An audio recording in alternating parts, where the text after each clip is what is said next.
2024的亚洲艺术双年展是以集体策展的模式来进行工作，借着集体讨论的方式来铺展对不管是当代世界、当代亚洲比较关键性议题的关注和探讨，然后也透过保有个别策展人的思维形状、美学角度，对亚洲的多样性和界限上的定义，提出我们比较拓展性的诠释。Currently, the world is undergoing a process of transformation, I think. Many of the systems and world orders that we've known as stable are shifting. There are new geopolitical alignments, and there's a lot of reason for fear and anxiety in the current world we live in. So the five of us, we were reflecting on this and on how to respond to it, how to make a biennial in this context. The term "how to hold your breath" is actually a wordplay based on the English expression "don't hold your breath," which is normally used as a warning against too much hope, to warn against having too much expectations of a positive change. So we wanted to reverse the meaning, have a message of hope instead. And we remembered the retention of breath has long been a practice to shift perceptions, an ancient way of reaching altered states, of envisioning new possibilities. And at a time where we collectively struggle to breathe, holding your breath might sound like a calm self-help mantra. And indeed, it's a call for agency, and it's a potent act to withdraw from systems perpetuating violence, a refusal to accept imposed rhythms and historic cycles that try to convince us that change is impossible. We introduced 35 artists and teams across Asia. Also, the artist who has migration backgrounds as well. We try to ask how we can live together despite these difficulties, amidst these uncertain situations. So the title, "How to Hold Your Breath," I wouldn't say it's a theme. It's more like a question or a suggestion. It's an invitation to keep hoping that change could come, especially in dark times, in challenging times.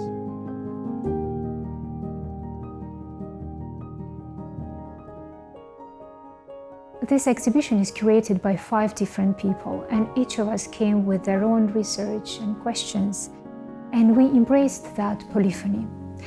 Yet we didn't want to separate our ideas into different chapters. The exhibition is truly collective. Some threads intersect, others run parallel, sometimes even, we hope, contradict each other.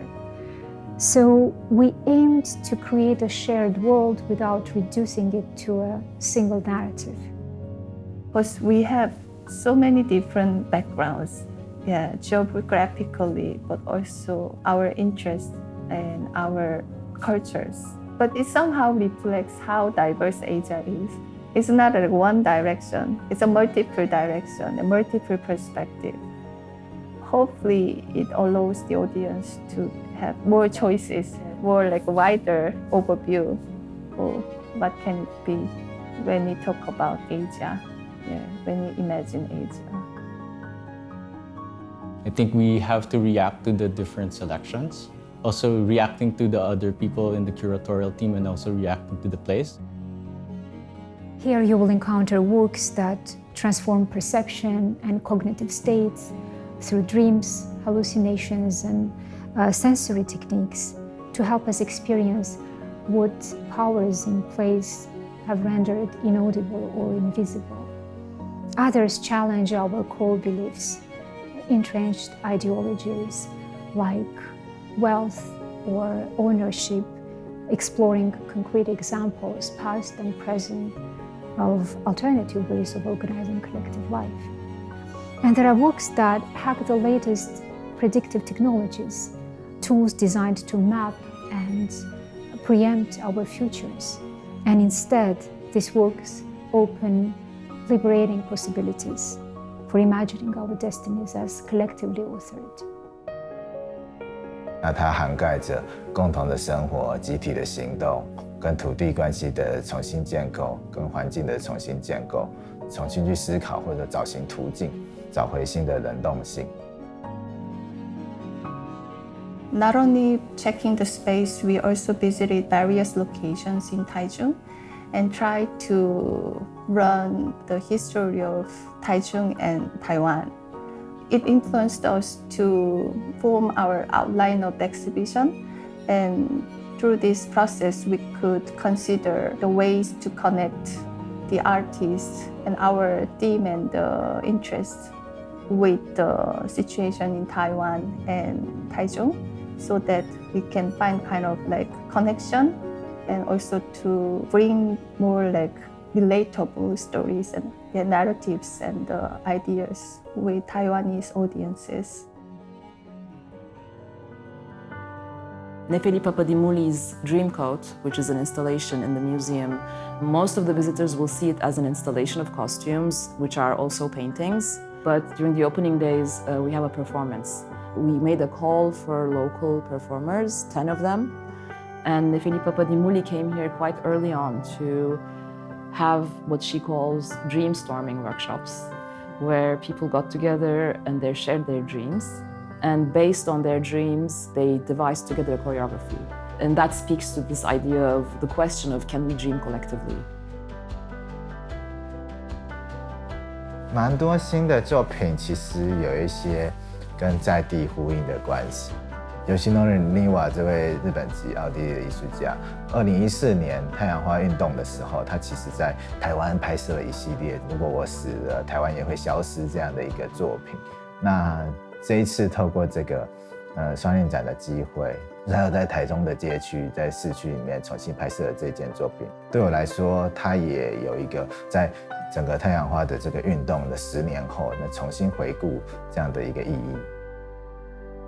I particularly wanted to react to the migrant labor population here because I come from a migrant background. Some of the artists collaborated with different migrant workers here, like particularly Yasmin Werner, who worked with Biennial. And then there's also Neil Yalter with a new version of her work. And then she collaborated with some Filipino rappers.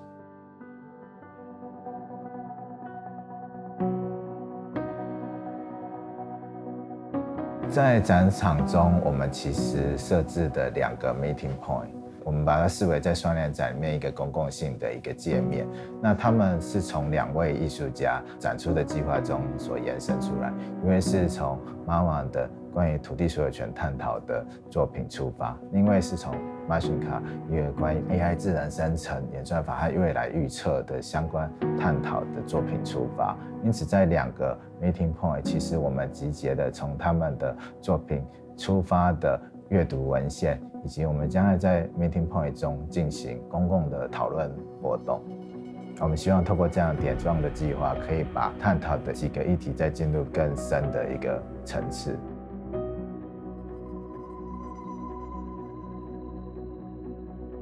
我们希望观众能够透过这次双年展，能够重新去思考如何调节自身与他者与环境之间的一个节律与相互的关系。